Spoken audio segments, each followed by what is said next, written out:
There's a popular revolution taking place before our eyes in Egypt. We're actually very fortunate to be witnessing it. This is a classical modern revolution, I think. It's mass-based, and it's organized around demands for freedom, for popular representation, for social justice, and for dignity. Those of you who are young can say with Wordsworth, who was referring to an earlier revolution, bliss it was in that dawn to be alive, but to be young was very heaven. Some of us are not so young, and those of us who are a bit older will recall earlier revolutionary moments in the Middle East, in the 50s or in the 1960s. And we remember, or we may remember, the disappointment of the hopes that those revolutionary moments raised. Now, for a historian, indeed for any serious analyst, trying to make sense of events that are unfolding as rapidly as what's happening in Egypt is taking place is not an enviable task. We're in the middle of what I think is a world historical event. We're in the middle of an event that may reshape the entire region. It's in some ways the most important region in the world. So this is important stuff, but the outcome is as yet completely unclear. I think a couple of things are clear, however, and I'm going to talk about 4 of them, and then I'll briefly talk about the United States, American policy, and how it relates to that, and then I'll conclude. One of the 4 things that I think is clear is that this is a mass upheaval that's unparalleled in Middle Eastern history. It has deep roots in Egyptian popular anger at the regime. As we've heard, it involves youth participation, it involves workers' participation, it involves women's participation, it involves middle-class participation. But it's a mass movement. And it's, secondly, a movement that has wide resonance all over the Arab world. Having said that it's unparalleled, I don't mean to say that it's unprecedented in Egyptian history. El-Ghobashy has mentioned earlier uprisings in the 60s and the 70s.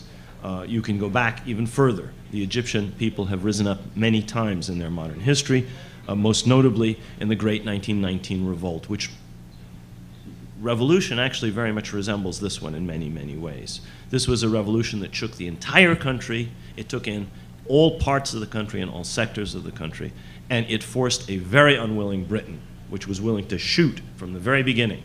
It wasn't just police batons, it wasn't just tear gas, it wasn't just 300 people killed over 18 days. It was the British Army firing into waves of demonstrators. It forced the British to grant nominal independence to Egypt in 1922. It was an enormous revolution. It didn't succeed fully. The British continued to occupy the country till 1954, but it is a precedent for what we're seeing today. But that was mainly a national uprising against foreign rule. It had important social components, it had an important constitutional and democratic component, but it was essentially a national uprising against a hated foreign occupier. This is a democratic popular revolution. It is directed at obtaining social justice, it's directed at obtaining democratic change, it's directed at obtaining dignity. You keep hearing the word karama, karama, karama, dignity. And I'll come back to this again, and I think it's worth discussing. Another thing to note is that the 1919 revolution took place before the era of radio, let alone the era of satellite television or the internet or mobile phones, which are the basic tools of this revolutionary upsurge and of its resonance among Arabs. But that didn't stop the 1919 revolution. And I'm going to come back to this issue of technology. So that's the first thing, that this is an unparalleled event in modern Middle Eastern history. The second thing that I think is clear, even though we don't know where things are going to end, is that what has happened in Egypt is the result of and is going to have an impact on a thoroughly revitalized Arab public sphere. This is taking place on satellite television in every single home in the Arab world. Everybody in the Arab world, every single human being, 300 million people are watching this all the time. Some of them are not even sleeping. When I say all the time, I mean 24 hours a day. This is a public sphere which is universal. Every Egyptian is watching, but every Arab is watching. I mean, a lot of other people are watching. But I wouldn't say the whole world is watching. But certainly 300 million people are absolutely riveted by these events. This is a completely, represents a completely revitalized Arab public sphere, which is playing an amazing role in spreading the contagion of revolution, of demands for change, which started in this small town, Sidi Bou Said, in the west of Tunisia, spread to the Tunisian south, and then eventually spread to Tunis. That then somehow jumped to Egypt. And from Cairo, it now has spread to the entire country. I mean, we haven't got good reporting from Port Said, we haven't had good reporting from Alexandria, but my guess is that if we did, we would see equally riveting scenes as what we've seen in Cairo. And it has then begun in different ways to spread to the very different countries of the rest of the Arab world. Jordan and Yemen already, very possibly Algeria and others later on. We're told that Twitter and Facebook made this possible. Anybody who believes that obviously knows no history. You need go no further than 1848 in Europe, or the 1950s and 60s in the Arab world, and you'll see revolutionary contagion using whatever techniques were current at the time, whether the handbill or gossip or the cassette tape, the thing that Juan wittily described to those of you too young to know what a cassette is. But technology, although it clearly did not create this revolutionary wave, has enormously magnified it, especially satellite TV. Now, it was my argument until very recently that satellite TV did not empower and mobilize. Satellite TV deadened people. Instead of politics taking place in the public sphere, it was transferred to people's living rooms. And so they sat there and carped and kvetched and cavilled at their governments and did nothing. There was no way in which that translated into politics. Well, I was wrong. I'm often wrong. And I was very, very wrong, because here is an example of how it certainly has contributed to a true revolutionary upheaval and made possible all kinds of new organizational methods and tools. The third thing that seems clear to me, at least, is that this upheaval and the upheaval in Tunisia that preceded it, and I think sparked it in some way, together mark an important seismic shift in the structure of power in the Arab world. Now, El-Ghobashy has given you a very detailed explanation of the specific nature of the Egyptian regime. Each one of them is different. They're equally evil. They're equally awful. They're equally horrible to their citizens, but in different ways. This one is awful in that way. Each of the others is different in another way, but they form an Arab system. They form an unbroken Arab system. There's no real Arab unity, except in the sense of a public sphere defined by television and language and culture and music and cinema, and that's important. It's very, very, very important. And going back to pre-Islamic poetry in the Quran. But there is an Arab unity which is the most unbreakable thing in the Arab world, the unity of secret police. The headquarters is in Tunis. Not surprisingly, the Tunisians are very proud that the headquarters where the ministries of interior send their deputies every year to a conference where they share and compare notes and basically have the only functioning instrument of Arab unity in the entire history of the modern Arab world. The secret police are the only part of the Arab world which really is a unified whole, a unified single whole. So there's an Arab system whose basis is the truncheon and electrode and the jail cell and the hood. And these people represent the Arab unity of these regimes. This change is representing a seismic shift in that Arab order. For decades, since 1952 in Egypt, since 1963 in Syria, since 1958 in Iraq, since 1965 in Algeria, since 1962 in Yemen, since 1969 in Libya, different years in other countries, you have had a series of nationalist regimes in power uninterruptedly without any significant change, whose backbone was the military and which were dominated by former military officers. Every one of those countries is and has been dominated by former military officers, and they've prevailed together with effective single-party rule. Iraq was an exception. It had party rather than just a military government, and with almost identical police state methods in many cases.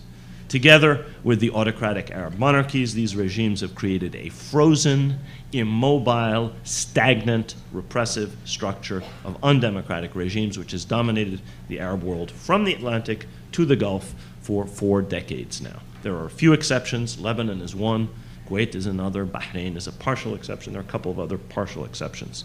But this evil Arab time, هذا الزمن العربي الرديء, which is what people describe this epic of cold glacial dictatorship, has gone on for 2 generations now. These regimes have long since lost the legitimacy some of them once had, whether they got it by ending foreign rule, whether they obtained it by launching land reform or expanding education.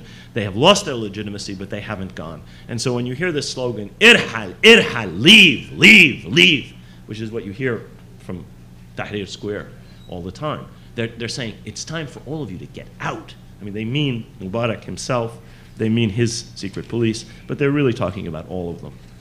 Now, these regimes lived by spreading fear, by divide and rule, by using carrots, by using the methods in the case of Egypt that we've heard very eloquently described. And they bred a pan-Arab sense of hopelessness and despair, a sense of the impossibility of regime change. People just couldn't believe that there was any way to move these horrible dictators. They insulted the dignity of their citizens systematically. They treated them in a patronizing, patriarchal fashion. You need only look at Mubarak's speech, talking down to the Egyptians and literally describing them as children. Ya abna'i, my children, my sons. Not even banati, not even my daughters, my sons. To see the kind of patronizing tone that these rulers had. Again and again, they would say, these people aren't, they basically would say what racist foreigners would say. These people aren't ready for democracy. They need the rod that we are providing until they're fully civilized. They told their people, and they told the world, that the police states that they had created were the only barrier to terrorism, to Islamic fundamentalism, to chaos. And you've heard all of these themes repeated increasingly hysterically by Mubarak and his acolytes in the past 18 days. And while never ceasing to talk about the danger of Islamic fundamentalism, they never stopped pulverizing secular alternatives, free speech, unions, any possible alternative to Islamic forms of organization within politics. They shut up the public space, and they did all of this, getting stronger and stronger and paradoxically weaker and weaker, while depending, each one differently, but depending on foreign support rather than the support of their own peoples. Now, the last point I want to make, I'm not near finished, but this is the last point I want to make, about what has changed, is that a spirit is abroad. Something has been unleashed in Tunisia, and it's spread to Egypt, and it's spreading elsewhere. You see it especially in Jordan and Yemen, but I think it's spreading to other places too. And what has changed is that once the people get a sense of empowerment, as the Tunisians did, and the Egyptians have now done, the entire political landscape begins to change. Now, this does not mean that the people are necessarily going to win. I'm not sure we know what winning would mean precisely in the Egyptian case, because aside from the departure of Mubarak, irhal, leave, leave, leave, they keep saying, which is clearly, that's a clear demand. And aside from the fall of the regime, الشعب يريد إسقاط النظام, if you know it in Arabic, it sounds great. The people want the fall of the regime. It's constantly, everybody knows that's what they want. And that is something everybody in Egypt is pretty much agreed upon. Aside from those things, the people in Tahrir Square and the tens of millions of people who support them don't actually have an agreed upon program. There is a general thrust to what they have said. I mean, if you listen carefully, almost everybody talks about democracy and democratic freedoms. Almost everybody talks about the rule of law and constitutional reform. And Egyptians are obsessed with law. This is a society that's been based on law for several thousand years than Euro-American civilization existed, okay? 8, 6, 7,000 years ago, law was important in Egypt. It's always been important. So the independent judiciary is not some Johnny-come-lately concocted by the last regime or 2 or 3. It goes back to the early 19th century. And there's an enormous respect for law in Egypt. It is focused, thirdly, on ideas of social justice. the fact that workers and unions have played an enormously important role in this from the beginning. In fact, before this movement erupted on January 25th, the unions were already playing a big role, an even bigger role in Tunisia, by the way. And finally, it's about dignity. This keeps coming up again and again. I think the first three are self-evident. The idea of democracy, the idea of rule of law and constitutional reform, the idea of social justice. If you look at the groups involved, you can see where all of those demands come from. I want to say one thing about dignity, though. Dignity means, in this case, two things.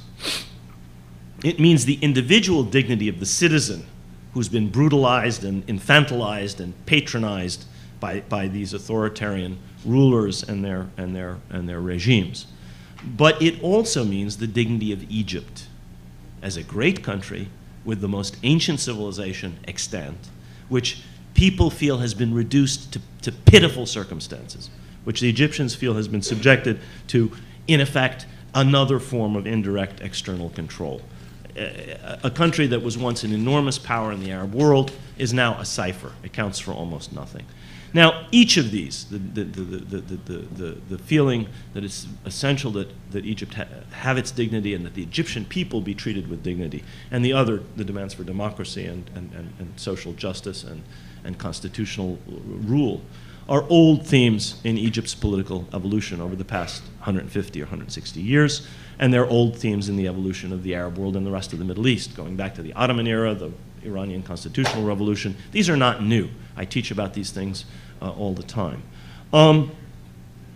What is also not new is that on the one hand you've had these demands, and on the other hand you've had them obstructed again and again, repeatedly, over the entire modern history of this region, including Egypt, by autocratic rulers, by grasping elites, and by their foreign allies. This was always a combine. This was never just the Khedive holding the Egyptians down. It was the Khedive backed by the British fleet. This wasn't just Mubarak. This is Mubarak and American tanks and American tear gas and Israeli support and European economic, and the IMF. If you're interested, there's a lovely IMF report which talks about the problems of the Egyptian economy. Not one thing that has been happening was predicted by these geniuses. They were very happy with the way the Egyptian economy was going. The IMF was a pillar of the Mubarak regime. Europe was a pillar of the Mubarak regime. These regimes are not just deeply supported by powerful indigenous structures, the kinds of structures that we heard El-Ghobashy talk about. They are also powerfully supported by external forces. Now, how much time do I have? You have another 7 minutes? How's that? Okay, I'll talk briefly about the United States. For light relief, while you've been watching what's really happening in Egypt, some of you may have been obliged to pay a little bit of attention to what's going on in Washington. And to watch the unseemly scramble of our government and of the pundits who repeat whatever our government says, invariably, especially the Sunday morning talk shows. It's a beautiful little chorus of little spokesmen, little Gibbses and little Clintons, each of them speaking on a different network. So if you wanted a little light relief while the people were in the streets demanding change in Egypt, you could watch Washington. And you will have followed the back and forth of the Obama administration's calibrated attempts to deal with this situation. You may have heard a few government officials talk about supporting Egyptian democracy. But if you listen carefully, what you will have heard underlying most of what most of them are saying most of the time is a sense that what is ultimately vital to the United States and to American policymakers is Egypt's geopolitical alignment with the United States and Egypt's acquiescence in Israel's regional hegemony. These are the two things that really matter to Washington. Many people in Washington would love a neoliberal future for Egypt in which Archer Daniel Midlands and Cargill own the entire agricultural economy of Egypt. They would like that. If they had their druthers, they'd have that too. And they wouldn't mind a few other things. But the two things that are essential are Egypt's geopolitical alignment with this country and its acquiescence in Israeli regional domination. These are policies that Mubarak and under him his faithful henchmen, like Omar Suleiman, have long facilitated. These are core interests for policymakers in Washington. These are important things to them. This was the prize that Kissinger was fighting over when he and then later President Carter brought Egypt from the Soviet camp into the American camp and, in effect, won the Cold War in the Middle East for the United States. This was an enormous victory for the United States in the Cold War. And getting Egypt not just into peace with Israel, but out of the Soviet camp and into the American camp, and also into a regional security structure where it was subordinated to Israel, this was a major thing for Washington. And it has been considered, it's been worth to them a couple of billion a year of our taxpayer dollars, most of which go to the arms industry, by the way. They don't go to the Egyptians. By law, they must be spent in the United States on American military goods and military services. So it's basically a gift to General Dynamics and General Motors for the tanks and the planes. In any case, these are the two things that matter in Washington. And everybody in Washington, whether they talk about democracy or not, is fully aware that these core interests could be affected by a fully democratic Egypt that sought to play a role commensurate with its size and history in regional politics, and that faithfully represented the wishes of its people, as the current democratic Turkish government does. And that government refused to go along with the war in Iraq, refused to allow Turkey to be used as a base for the invasion of northern Iraq. The government was willing to go along. The generals wanted it to go along. The parliament wouldn't approve. So the democratic will of the Turkish people was served. Turkey refuses to go along with American policy on Iran, and Turkey, as you may have noticed, doesn't go along with American policy on Israel. A democratic Egypt might not just do some of these things, but it might lead other Arab countries in the same direction in challenging America's support of Israel's Middle Eastern nuclear monopoly. A democratic Egypt might refuse to collude in Israel's siege of Gaza, which almost every Egyptian believes is immoral and illegal, and most international legal authorities agree. But it is decided in Washington and in Israel that that's going to happen, and Egypt has faithfully followed along as Washington and Tel Aviv's poodle. I mentioned Tel Aviv because that's where the defense ministry is, and they're the ones who make that decision. A democratic Egypt might otherwise assert its independence in various ways from American and Israeli policies. It might conceivably do these things even while respecting the letter of the highly unequal peace treaty that was signed with Israel in 1979. You may know this or you may not know it, but by this peace treaty, Egypt does not actually have full sovereignty over its territory. Imagine a peace treaty between the United States and Mexico, in which the United States was not allowed to station American troops within 100 miles of the Mexican border. Imagine a peace treaty with Mexico in which the Mexicans wrote into the treaty limitations on the size of the United States Armed Forces, while allowing Mexico to have armed forces of any size it wanted. Even while respecting these treaties, even while respecting existing accords with the United States, an independent Egypt might do all kinds of things. Let me conclude by saying that in any case, the final outcomes here are not going to be decided in Washington. People in Washington have enormous hubris, and they really think that everybody's hanging on their words, which sometimes they are, but that their words will always have an effect. And sometimes they have no effect, and quite frequently they have an effect diametrically opposed to the one they think they're going to have. What is going to happen in Egypt will depend mainly on Egyptian factors. It will depend mainly not on Washington, but on the actions of the Egyptian people, whether this is the people in the street, whether this is the movement that these people have thrown up, and how skillfully that movement responds to the twists and turns of the regime. It'll depend very importantly on the military in all its diversity, and this is a military of 500,000 souls, a huge officer corps. It is not a monolithic institution by any means. And finally, it will depend on this very big, very powerful regime, which represents quite an extensive spread of interests. Not just Mubarak, not just Salman, but a whole network of government and party apparatuses that still have a number of things under their control. They seem to be losing control of the state media as we speak, by the way. Al-Ahram has actually been publishing against the government, and state television is wavering. I can't wait to go home and watch the Egyptian satellite channel and see where that's going. But they still control a great deal. As interesting as all of this, and only God knows where this is going to all end up, is going to be the impact of events on Egypt, however they turn out, which is a country where 1 in 4 Arabs live. There are 85 million Egyptians. There are 320-odd million Arabs. 1 in every 4 Arabs is in Egypt. It's by far the most important Arab country. So the impact of these events on the rest of the Arab world is going to be enormous, one way or another, and everybody is watching, night and day, transfixed. these changes, in turn, have the potential to create a whole new balance of power in the entire region. For 4 decades, over 4 decades, Egypt sank from leadership in this region to becoming a sort of dwarf star, a feeble client state of the United States and of Israel. There are today 3 Middle Eastern regional powers. One is Israel, one is Turkey, one is Iran. None of them is Arab states, an Arab state. Undemocratic regimes without legitimacy, like the Mubarak regime, have left the Arab world a playground for external powers. Obviously, nobody knows how this situation is going to develop. I certainly don't know. But all of this now, for the first time in 40 years, promises some change in this frozen Arab order.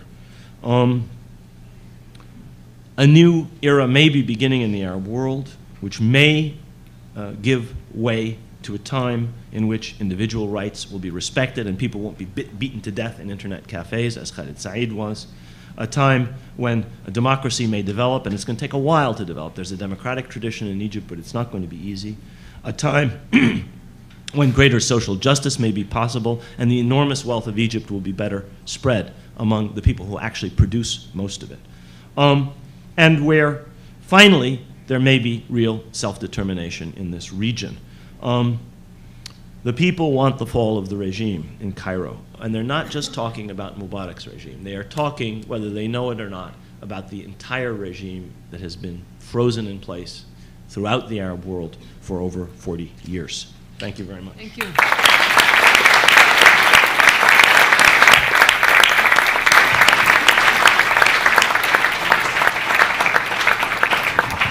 Thank you very, very much.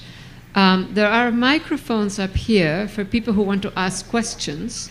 And I would like to take several questions. So why don't we start? This microphone has, yes. Yes, please. And if it's a general question, say so. If it's a specific question to one of them. Well, no, I think I'll Fine, fine. the entire panel. I'm really glad that at the end, Rashid Khalidi. And by the way, shall we group questions and then answer yes. rather than, so we'll hear several questions. Yeah, I'm really glad that Rashid Khalidi spoke about the role of the U.S. and the military, and I wish if we had time to devote greater attention to these 2 items.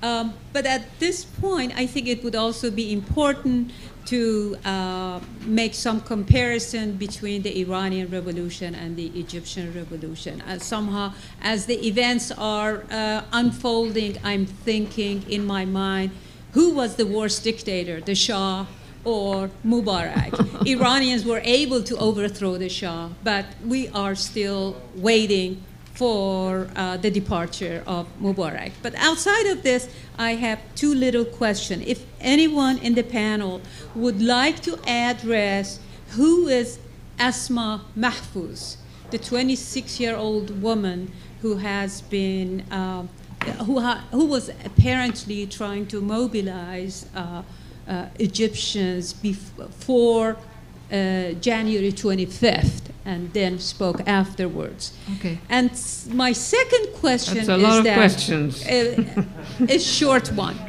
How would the day after Mubarak's departure might look like? Yeah, I have that question too, actually, so very good. Yes, please. And do introduce yourself, perhaps, briefly. I'm Dennis Lowe. I'm a Palestinian.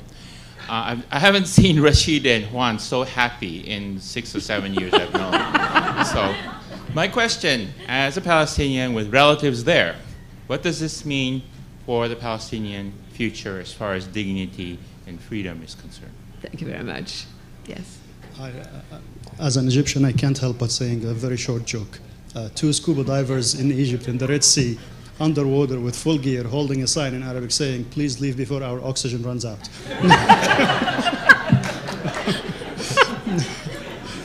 But the question is, like in the past 3 hours, Mubarak delegated his powers to Omar Suleiman officially. Of course, it was faced Speak with... in the microphone so they can hear it because they're webcasting. Omar Suleiman was delegated the powers of the presidency in the past 3 hours, and the people in Tahrir Square, I was going to say Times Square, replied with extreme anger because this looks like a status quo transfer. So what's next, especially if the army decides to back the current system as it is? Shall we start answering some of this? Thank you very much. Rashid, you want to go first, and then we go down this line? Well, not everybody has to answer, by the way, huh? I'll answer the question about Palestine, which I don't know the answer, Dennis, what the impact of this is on Palestine is. I can tell you, though, that the current abysmal situation of the Palestinians is directly linked to this evil Arab order. And it's possible for things to get worse. We learned in Beirut in the 1970s and 80s to never say it can't get worse. It can always get worse. And heaven forbid it may get worse. But I actually think it might not get worse and might even get better. Not necessarily in the short run, but one of the pillars of the current awful situation in Palestine, one of the major supports of it was Arab weakness and Arab division and Arab regimes that were more responsive to whatever Washington wanted and to a lesser extent to what Israel wanted than they were to what their people wanted or to what the Palestinians wanted. So you had regimes that were forced to pose as if they were supportive of the Palestinians because public opinion is supportive of the Palestinians all over the Arab world. Even where they have differences with the Palestinians, the Kuwaitis have differences, the Jordanians have, the Lebanese, even there's support for the Palestinians. And everywhere else, there's overwhelming support for the Palestinians, popular. But these are not regimes that reflect in any way, manner, shape, or form popular views. They're unpopular, undemocratic regimes. So if there is a greater degree of democratic freedom in the Arab world, it cannot but be good. It may not lead to direct change because the Palestinians have internal problems. But frankly, one of the two useless governments that the Palestinians are plagued with, one in Ramallah and one in Gaza, is a client of a client of a client, propped up by the Mubarak regime, among other things, also by Israel, also by Jordan, and of course mainly by the United States. The other one is propped up partly by external forces as well. Neither of them is of any use whatsoever. And their continued existence is one of the banes of the existence of the Palestinian people. That said, for that to change requires changes by Palestinians in Palestine. The change in the Arab world by itself won't change the situation. Anybody else on any of the questions? We could talk a little bit about what comes after Mubarak. You know, statisticians have told me that if I talk in percentages, I can't be wrong. So there's a percentage chance that that kind of percentage. I would give it about 30%. That the Egyptian regime will pull an Iran. A Khamenei, meaning that Iran faced similar protests in the summer and fall of 2009, and the regime repressed them. And this can be done. Revolutions, when they begin, are not inevitable that they will succeed. And so one possible outcome of this popular uprising could well be that Omar Suleiman runs Egypt even more than he has in the past, in which case the Palestinians yet again are up the creek, and so is everybody else. And you know, the only way that this could be done is certain structural adjustments would be made. So the regime has already raised office workers, government office workers' salaries by 15% as a kind of bribe and to try to divide the labor movement. So that's one possibility. Another possibility, which is, it seems to me, much more likely, is that the regime is forced by continual demonstrations and by continual organizing to have, to move towards roughly free and fair parliamentary and presidential elections in September. But There is a problem with that scenario from the point of view of the goals of the protesters, that who is organized to run in such elections is the National Democratic Party, the ruling party, which is consisting of 3 lies. So, you know, there is a little bit of a danger if you go straight to, in a short period of time, relatively speaking, to parliamentary elections, that a lot of the same faces are going to be there in Parliament. And then remember, parliamentary elections, as we have discovered over the centuries, are peculiarly open to the power of money.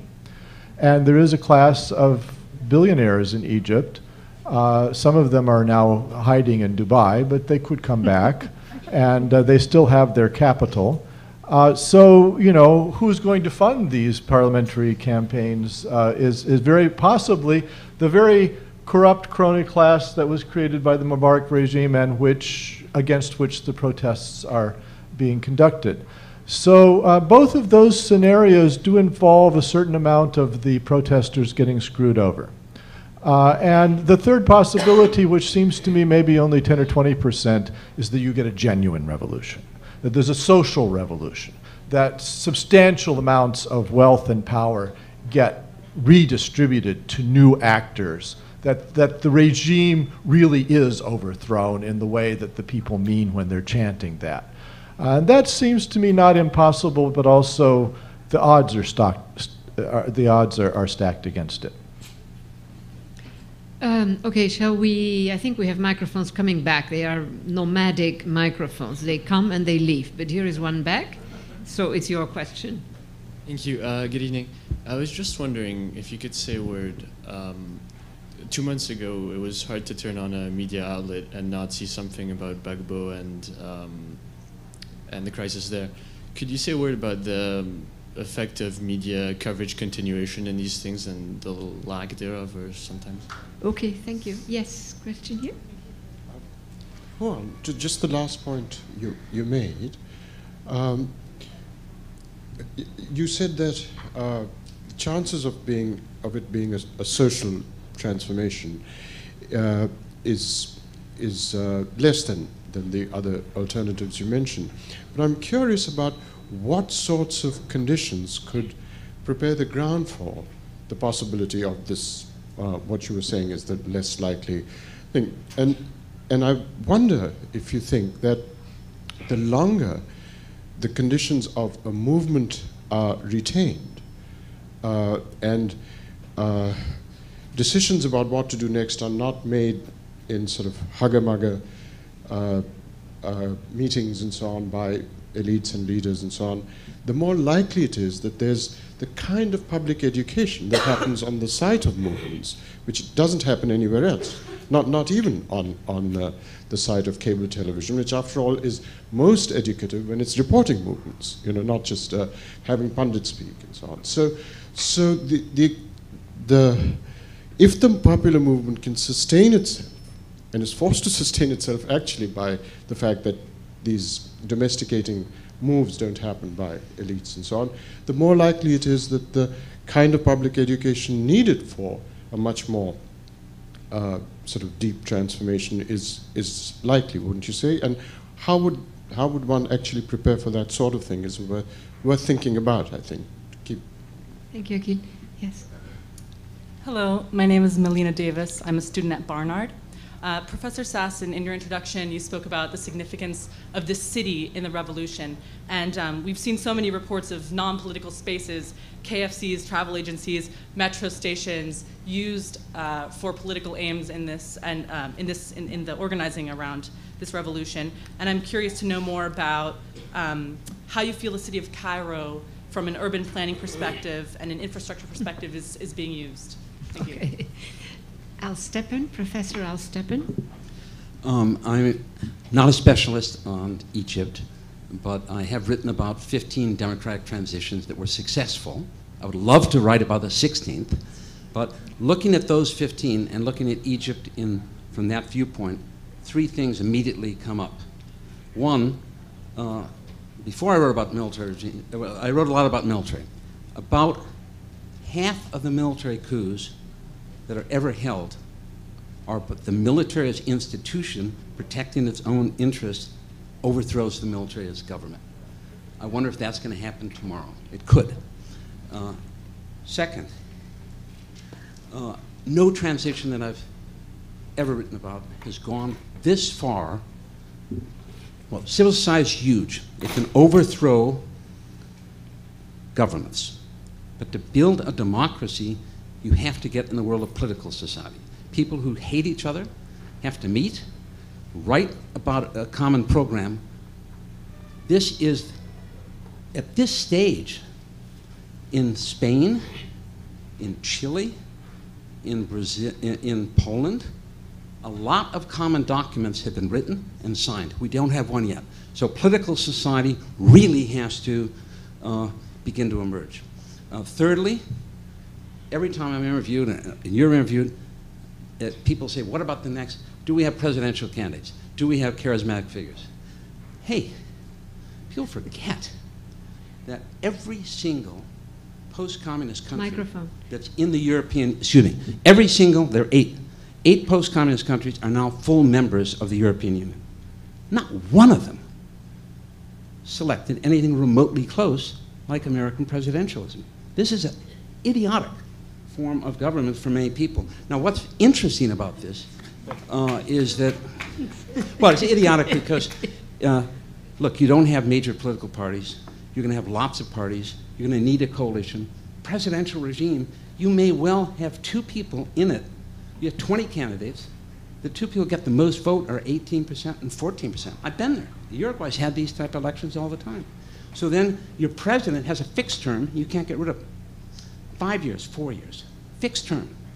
In a parliamentary system, as soon as the government loses a coalition, you can have a vote against it, or you just simply reform it. So it's a constant ability to create a coalition and majority. Now, what's fascinating about Egypt and Tunisia, what's fascinating about Tunisia is they know that Mubarak has talked to about 95 Americans in the last 5 years. And they know that they couldn't, monitor this, they couldn't possibly, if it's a real coalition, five parties are not going to get in a room with 95 Americans. Shall we? How about Mona and Jean-Pierre? I want to address Akhil's point about... Speak into the mic. Yeah.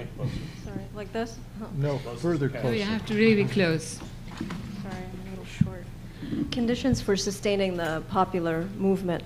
The most significant thing that happened yesterday was the entrance into the scene of the civil servants and the laborers for the first time in a concerted manner ever since January 25th. And I'm going to hypothesize and throw sort of a guess out there that the reason why the military for the first time met as an institution and gave communique number 1 was that they realized that the heft of this movement was starting to seep into the rest of society.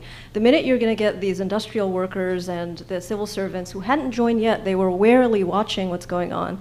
And they had previously engaged in lots of strikes over the past 10 years. But the fusion of the demand for democracy with the demand for better wages, with the crucial demand that the regime be ousted, that is what sort of will tip the balance and get us into the territory of real social revolution. And I thought that the military's reaction today was sort of to try to control the situation. Otherwise, the entire country will be in a national strike. The Suez Canal will come to its standstill, and things could get very hairy. So I think we should be watching. I certainly will be watching, not just the people in Tahrir, not even the people in Port Said and Asyut, but the civil servants and the industrial workers who actually motivated this to begin with in a very slow motion kind of transformation, now fusing with this. That is going to be a real Iran scenario, I think, if we sort of the Iranian model of the entire society participating. So that would be my 2 cents on that. Jean-Pierre, you want to say something to any of the questions? I want to say 2 things. One very... It's all right. No, I asked Jean-Pierre. Okay? I pointed maybe. I thought... You had the phone close to you. All right. No, I just wanted to just one sentence, because while we are talking, Tunisia has been living for already a month in a post-Ben Ali regime. And from everything I heard from Tunisia, apart from incidents here and there, Tunisia and the Tunisian people and the Tunisian workers and the Tunisian boys and the Tunisian girls have been living quite well. That means that the whole chaos scenario was totally groundless. But the other thing that the Tunisians are very keen on preserving is time, because after all the evil that Rashid aptly described about the Arab system, it's very tough to get out of that. You know, you have to rebuild it, and you have to rebuild nearly everything. So Tunisia was quite fortunate because they still have the union. They have a very efficient civil service. It's a decent one. It's a clean one. It's dedicated. And the key again, as was recalled, is nationalism, patriotism, dignity of the individual, and of course of the nation. Rashid, you wanted to say something very quickly? Two things. No one knows, of course, what's going to happen, but you can look at Al Jazeera in Arabic, go from the English website to the Arabic website, and have a look at the tape of General Tantawi reading Communique number 1 for Majlis Qiyadat, whatever it is, the Military Command Council. There are a couple of things that are notable. First of all, neither the president, who is the head of that council, nor his appointed vice president are in the room. So the generals by themselves are meeting without their civilian leaders, or their nominally civilian leaders. The second thing, and a friend of mine pointed this out, and I went back and looked at the tape, it's the only picture I've seen of an official, Egyptian official speaking since I can remember that doesn't have a picture of the president behind him.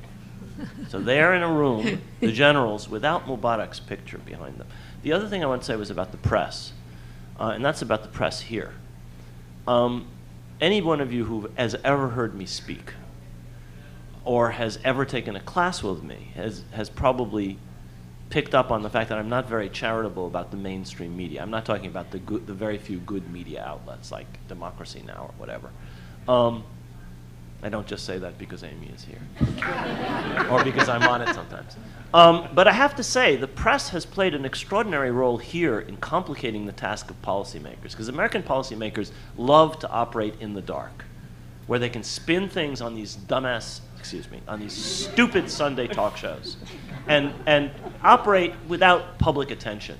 But the Egyptian revolution has forced them to deal with the public, which for the first time is learning that there's more than Islamic bogeyman and Mubarak in Egypt, that this is a complex situation, that the people are actually normal, ordinary people who want a normal, ordinary, decent life, and some of them speak English and are quite eloquent on the radio and on television, and that this is a nasty regime because it beat up Anderson Cooper and a bunch of other white Europeans or Americans. And this has been a revelatory moment, because you suddenly see an energized American press actually doing its job for change, and in so doing, briefly limiting what policymakers can do. Their realpolitik instincts would long ago have taken them in a direction that one day they're pulled in and another day they're pulled back in a populist pro-democracy direction. God help them in Washington, because if the coverage continues, the American public is going to be more and more sympathetic to the Egyptian street and to the Egyptian mass movement. Right. And I've talked already about what the only thing that they care about in Washington, which has very little to do with democracy or anything else. Yeah. Just very quickly, I want, pardon? I just very quickly want to address the question of the city. I think the city doesn't necessarily generate a revolt, but the city enables, it makes people present to each other. Enormous diverse, for instance, what we saw in Cairo, what we saw in so many other cities, you know, over the centuries, frankly. Different types of actors become present to each other. You also asked something about urban planning. I mean, one question I have is whether after these events, regimes, certain types of regimes, will allow such vast spaces as this square. You know, it's very interesting how the politics of fear enables a regime to actually begin to build barriers. So that kind of visibility, that making of a multitude, the making of an actor, is simply interrupted or obstructed. I also think that the people who occupied Tahrir, I think they had tactical intelligence. They had strategic intelligence. They made it happen. It's not just simply that space makes it happen. It's that space enables a certain kind of actor to get constituted. I mean, that's a bit, there's a lot to be said. I love that subject, clearly. But let's go to, yes, and do introduce yourself. Hi, I'm Eli Zaretsky from the New School. No doubt the events will depend on what happens in Egypt and in the Middle East. But I'm a little worried about underestimating the power of the United States to affect events. And I just wonder if any of you have any thoughts, both in terms of what leverage it might have to affect the outcome, and also if there is a good outcome, how it would respond, because it would be quite an extraordinary setback for, let's call it, U.S. imperialism. Right. Thank you. Yes. Harvey Lichtman from the World Socialist website, which some of you got leaflets for our meeting on Saturday about that. I was in a meeting of the Department of Education here in New York City last week, and the youth there were chanting, "New York is Egypt." Right? I mean, this is not just a question as seem to be alluded to, of the Middle East and Egypt. There has been a protracted world economic crisis, and it is going to continue. One thing that is not leaving is this crisis, and it will have continuing effects on whatever happens. And there have been, it is not separate from the mass demonstrations that took place in Europe. Maybe not directly related, but it's the same developments, and the role of the workers in Egypt has been described in the developments that have taken place as something that has taken place over some time. What I would like to ask is, do you see any possibility of workers in Egypt being open to developments toward a class-based struggle of forming organs, institutions in a struggle for power, or seeing this as an internationalist struggle in the classical Marxist sense? All right, thank you. You have the last question. Katharina Pistor from Columbia Law School. I just wanted to pick up Rashid's lead about the IMF. I looked at the World Bank, and they also lauded Egypt for doing a lot of interesting structural reforms and improving all kinds of indicators, including improving tax collection from about 2.1 to 2.6 million people in Egypt are now paying taxes, which of course raises the critical question about the sources of government revenue. Now the Suez Canal is one, American aid is another, although yes, some flows back. I'm just wondering whether anybody on the panel has precise data on what the sources of the government's financial situation are. Thanks. Thank you. All right. I'll just address the sources of government revenue very quickly. Ever since at least 2001, the Egyptian government has had to, under international conditionalities, but under its own logic of revenue collection, shift the sources of its revenues. And so it could no longer rely just on the classic troika of Suez Canal remittances and US strategic aid.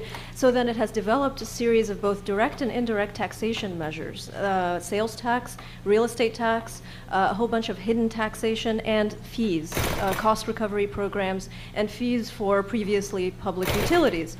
And that is one of the key sources of currents of discontent, that people classically are being taxed more and more. They're getting less and less, and they have no representative institutions to actually process the terms under which they're taxed. The data is not precise. I can tell you that the real estate tax law was highly controversial. It was pushed by the American administration, and it was shelved in 2008 due to massive parliamentary pressure responding to public pressure. This was the old parliament. We actually had a smidgen of opposition participation. One of the reasons they wanted to clean out parliament was that they could pass all of these new privatization laws silently and away from the prying eyes of the opposition. Yes, Rashid and Jean-Pierre, this is the final round. I can speak to the question about, or at least try and speak to the question about underestimating the power of the United States to affect events, and how might the United States respond to this, what Juan described as a 20% good outcome, or maybe a not quite so good, but still from a Washington perspective, not ideal outcome. It's probably a mistake to underestimate what the United States can do, but I mean, listening to discussions of the levers that the United States does have, whether it's aid or whether it's whatever influence it has with the Egyptian military or the Egyptian intelligence services, it seems to me, and I'm not an expert on Egypt by any means, I mean, I would defer to either of the people on the panel, or any of the three people on the panel, one has had to leave now, about this, but it seems to me that the military is much more likely to be thinking about its own self-interest as an institution, as the officer corps is thinking about its own privileges and perks, than it is to be listening to the United States. Now, they don't need to be told that $1.3 billion annually in shiny toys would be jeopardized if Egypt's alignment with Washington were to be changed fundamentally. But they have the example of Turkey. Turkey is a democratic country, and I think that that's partly the answer to the second part of the question. Turkey is a country that has not shifted its course socioeconomically. It's one of the major capitalist actors in the world system today. A very large part of the foreign investment in Egypt, of the sweatshops established in these industrial zones, are owned by Turkish capitalists. Turkey is a big player in Egypt, not as big as China, not as big as the Gulf countries, but a very big player. So Turkey is part of NATO and part of the West. Turkey's military and Turkey's intelligence services are completely integrated, as they always have been since the beginning of the Cold War, with American and Western strategic alliances. And yet, Turkey has become a relatively democratic country with various problems, which has, in consequence, taken foreign policy positions that are highly problematic for Washington. Democratic countries in the Middle East, the perverted democracy that exists in Iran, the limited democracy that exists in Turkey, and the democracy that exists in Israel for Israelis, necessarily and inevitably poses a problem for Washington. Even countries that are clients of the United States that are democratic do things that the United States doesn't always like. They'll survive. It's painful in Washington to think you can't have everything you want. They like to assume that they can, but they can't. If there's a democratic transition in Egypt, I don't think it will necessarily be intolerable for Washington. It will pose big problems for Israel, however, because what Washington can tolerate, given the habits and the attitudes of the Israeli leadership over several generations, this will be a serious problem. They've gotten used to an Egypt that allowed Israel to cut the proportion of its GDP spent on defense or the military from over 30% or around 30% to under 10%. It allowed Israel to shift its entire military focus away from Egypt, from a situation before 1979 where the only serious potential strategic rival to Israel was Egypt. Israel has moved to a situation where it has no serious potential strategic rival, and Iran is a distant power. So the problems Iran causes are indirect rather than direct. So this is going to cause a major fundamental restructuring, even if, as I expect, would fully be the case whatever transition takes place. Egypt continues to respect the treaty with Israel. I think they will. And even if Egypt maintains its defense relationship with Washington, which I think it will, Egypt will pose a headache to American policymakers in any of the better scenarios, but it'll pose a very big headache to Israel. A very, very big headache. Not because Islamic fundamentalism is anywhere near taking power in Egypt. That is a bogeyman. That is one of the biggest myths in modern history. Not because Egypt will break the treaty or do anything of the sort, but because a democratic Egypt will take fundamentally different positions on the Palestine issue, on inter-Arab issues, than this regime has taken. I think Washington will have problems, but I think in Tel Aviv and Jerusalem they'll have a much more different, much more fundamental set of problems. Mona or Jean-Pierre? I just want to address Al Steppen's point very quickly about why we're not seeing documents at this stage. Where are the documents hashing out a post-Mubarak scenario, at least among the opposition? The opposition, what we're going to see in the way forward is extreme fragmentation and weakness. But that's not because people simply can't agree or that they're duped by the regime, or they've been doing this for the past 15 years, and there are stacks and stacks and stacks of parliamentary proposals. The latest one that came out was by Mohammed al-Baradei, or al-Baradei as people pronounce his name, and he has a very terse two-pager in which he lays out what a new constitution would look like and what a one-year transitional scenario would look like. The problem, though, that I just want to point out is that when you see that the Egyptian opposition has such a hard time transitioning from street protest to some sort of negotiation around the table, is because we're going to get to see the legacies of what divide and rule really meant. This regime was very adept at putting in place all sorts of ideological and organizational divide and rule tactics among the opposition. They don't trust each other, not necessarily because they're all egotistical politicos, but there are real incentives in place for them not to trust each other. They have a very long history of agreements that have been